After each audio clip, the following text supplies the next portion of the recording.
Welcome. New referees frequently want help with ShadowDark experience and how to award it. Today, we're going to use the free starter adventure for ShadowDark, the Lost Citadel of the Scarlet Minotaur, and learn how ShadowDark experience works together. Hi, I'm John. Welcome to my channel. This is a place where we talk about ShadowDark and old school Dungeons and Dragons. Before we dive in, I want to put up the spoiler warning. We're going to do a deep dive on the Lost Citadel today. So if you are a player, you haven't played this one, or your referee is going to run it at some point in the near future, you may want to skip today. So what is the Lost Citadel? It came out in the Quickstart guides. There's a Quickstart player's book and a Quickstart referee's guide. The print copies cost some money, but you can go to the Arcane Library and download the PDFs for free.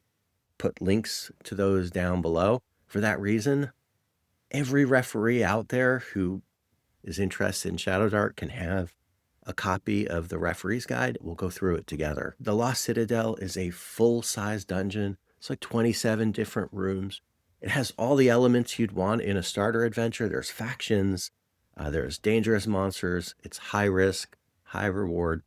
Everything you need to learn how to dungeon crawl. So first question, what's the overall approach ShadowDark uses for awarding experience? Well, it harkens back to the 1970s versions of Dungeons & Dragons, the 1980s versions, where the majority of the treasure, the majority of the experience that players got came from treasure. And old-time games did that is because it encourages exploration. There's always going to be some narrative reason for why the players are going on an adventure. But while they're on that adventure, we want them to have this strong sort of foundational purpose to explore, and because they know that the way that they're going to advance their character and climb levels and get more powerful is getting experience points. They get experience points by finding treasure. It makes the game about more than just combat. We don't care if you're fighting monsters in a game like ShadowDark. You can use trickery, you can make alliances, parlay. Sometimes you can fight. What you're getting rewarded for, though, is actually finding treasure, not fighting monsters. So how does ShadowDark do it? It says that there's just 4 simple categories you need to worry about. Treasure is either poor, normal, fabulous, or legendary. And there's examples, but this rubric is going to be your best friend as your adventurers are going through a dungeon. Just ask yourself, they found some treasure? Okay, is it legendary? Probably not. It's not a legendary artifact, so maybe it's a 3. Does it include a permanent magic item, or is it something completely fabulous? Then no, it's a 1. And most of the time, treasure is going to be a 1 or a 3. Once in a while, they'll find stuff that falls below the threshold, and you're going to give it a 0. And we will actually go through specific examples from the Lost Citadel. The rules do actually give us examples. There's a chart on page 117 that includes, well, what would a legendary treasure be? It would be a unique artifact or a dragon's hoard. Most spectacular treasures the players are going to find will be a 3. Monetary things or consumable magic items are going to be a 1. And then mundane or unexciting treasure finds, they're going to be poor, 0. Now, turning our attention to the actual Lost Citadel, I went through the adventure, wrote down what was in the rooms. This is how I'd score all the 1s. And you can see most of them are just simple monetary treasures, things like, oh, you found a gem or a bag of gold or something like that. If it's just worth money, it's not terribly exciting, it's a 1. Consumable magic items like a potion or a scroll of hold portal, for instance, found there in room 3, that would also be a 1. And we are going to circle back and talk about a few edge cases that I have listed here. We'll come back and talk about room 8 and room 25 a little later in the video. Here's a list of the fabulous items that you can find in the Lost Citadel. Most of these include some kind of permanent magic item. If there's a permanent magic item in a treasure hoard, I automatically bump it up to a 3. And if the magic item, if that's the only thing that's in the hoard, that's also a 3. Players get very excited when they find magic items. I think room 4 is interesting. It shows up very early in the dungeon. It's the Ettercap layer. The Ettercaps are these like greedy spider things that go on the ceiling, crawling around the dungeon, looking for money, looking for gold. And so they've accumulated a lot. Players are going to get very excited. It's more than a normal treasure, but it's not quite legendary. So give it a 3. And we've got one of the edge cases here too, room 27. I think that's the Sacrifice Cave. We're going to come back and talk about that one a little more as well. Before moving on, though, let's talk about 2 areas where referees frequently get tripped up. An example would be that Ettercap room, where there's lots of different things. Don't score the things individually. It's one treasure find, so just take a look at the find. Use the rubric. It's not poor. It's not legendary.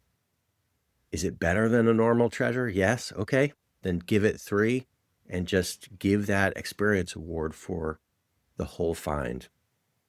I like to say it's either just that hard or just that simple. The other one is when to give out the experience. So in an old school game, typically the player characters had to find the treasure, pick it up, return to town, and when they dumped everything out on the table of the tavern or whatever they did back in town, experience awards happened back in town. ShadowDark suggests, and it's not prescriptive, but either do it at the end of the game session, regardless of where you're stopping, or immediately in real time at the time of the find. And that's what I recommend. 2 things, or a few things. It delights the players. There's that instant gratification of we just finished a room, we found some treasure, and then they hear those magical words. That's worth 3 experience points. So, and that makes an immediate connection between the behavior we want, which is we want people to explore, and the players get very excited because they found something immediately and get rewarded for it. And it simplifies your bookkeeping. And we talk about reducing the referee's cognitive load and making the referee's job easier at the table. It's a lot easier when the players find something to make an experience award in the moment and then just move on with your bookkeeping. So what are the edge cases? There's a few that I think are worth talking about. First is room 8 with these things called the blood bowls.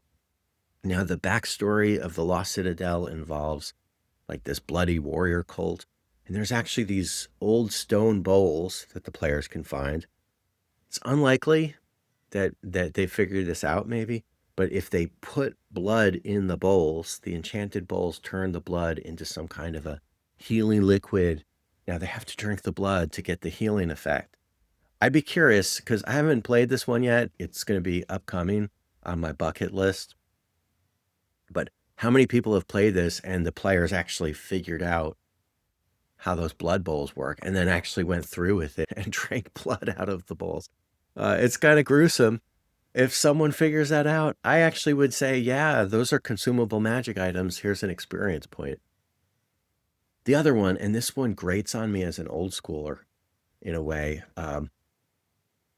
what to do about the training chamber, room 25. So it's full of all this mundane gear. If you're playing BX or classic D&D, my players, I think, would automatically think, okay, this is worth recovering. It's going to be difficult to carry, but we'll sell it back in town and it's worth money. You add this stuff up, it's probably like 130, 140 gold pieces worth of value. And I would usually the trader or the merchant is going to pay half price. Okay, the players get 60, 70 gold pieces. And in an old school game where you calculate experience in town, when you have all the cash, a lot of times you'd get experience for that. But the ShadowDark mindset is this exciting? Is it actually treasure in the moment that you find it? And if you use the rubric, these items probably wouldn't be treasure. They'd end up as poor. They're mundane. They're not terribly exciting, but the players still may want to recover them for cash. So for me, I think in ShadowDark terms, I would rule these as a 0. But the story is not over because we have carousing in ShadowDark, and carousing takes money.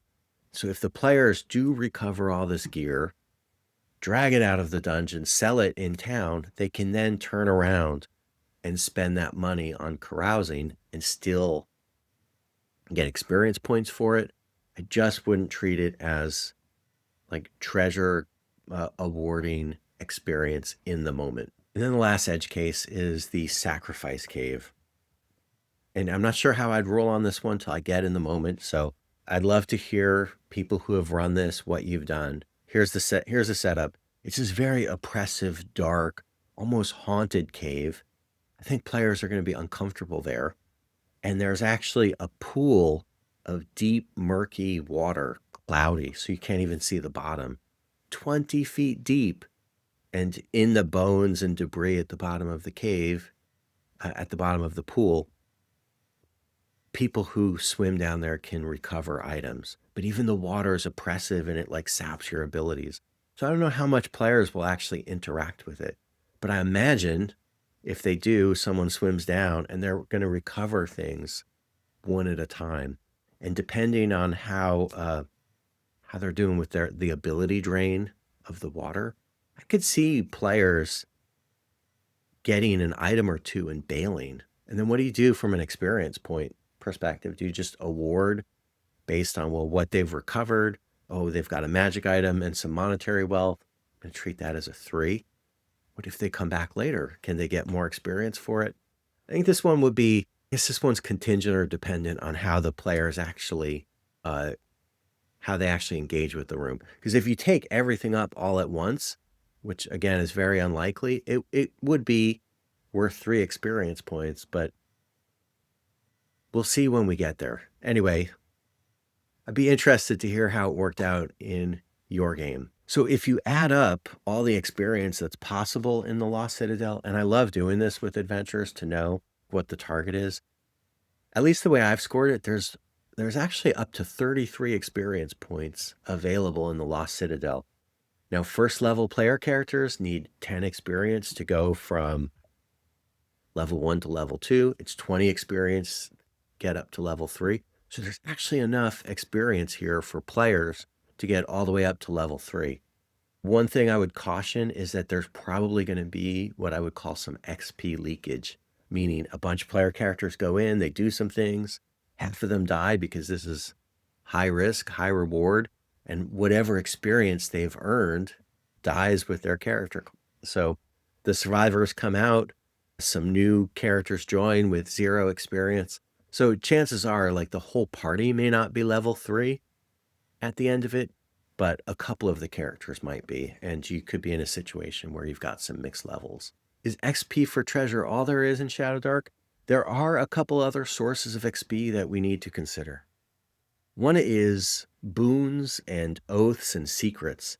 So if the players discover these intangible things or earn these intangible things that have value, they're just not monetary treasure, the game encourages us to assign an experience award to them and treat them just like the rubric. So poor, normal, fabulous, legendary. We even get an example here on the page. If you do something for the Thieves Guild, for instance, and they promise you, hey, at some future point, you can cash in a favor that's intangible but valuable.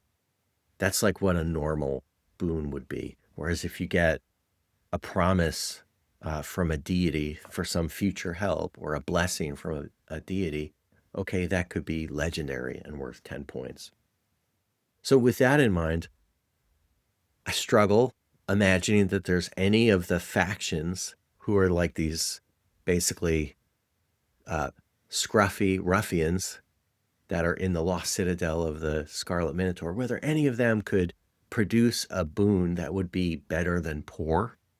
But I'd love to hear from you guys if you've done that in your campaign. So I'm not sure that boon experience would come to play here, but I suppose it's possible. The other thing to think about is carousing. And again, this is going to vary hugely table by table.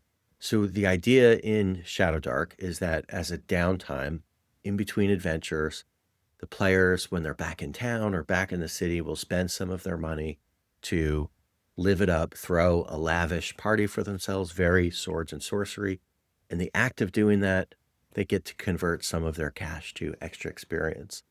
And I said that this will vary a lot table by table, because if you end every game session back in town, I've heard some tables roll for carousing like every week. For me, I would make the Lost Citadel remote. Remember, it is lost after all, so you want it to be somewhere out there far away from the nearest town or village or civilization. So the players probably aren't going to have an opportunity to do carousing until the adventure is completely over and they return to town. So I think you can imagine the player characters getting an extra 2 to 4 experience points from carousing, probably at the end of the adventure when they wrap it up. Which raises a really good point. I should discuss like how I would stage this adventure. I actually think this Lost Citadel discussion, maybe it's going to be a small series where I'll do one more video talking about how to start your campaign and how to tips and tricks for how to be successful with this one. Listen, if you made it this far, thank you. Please consider subscribing to my channel if you like my content, if you like ShadowDark. It really helps encourage me and is helping my channel grow. We'll be back with tips and tricks on getting the Lost Citadel staged. If you missed the video from I guess a couple weeks ago where I talked about how this is ShadowDark's iconic starter adventure, you can take a look at that up here. All right, see everyone next time.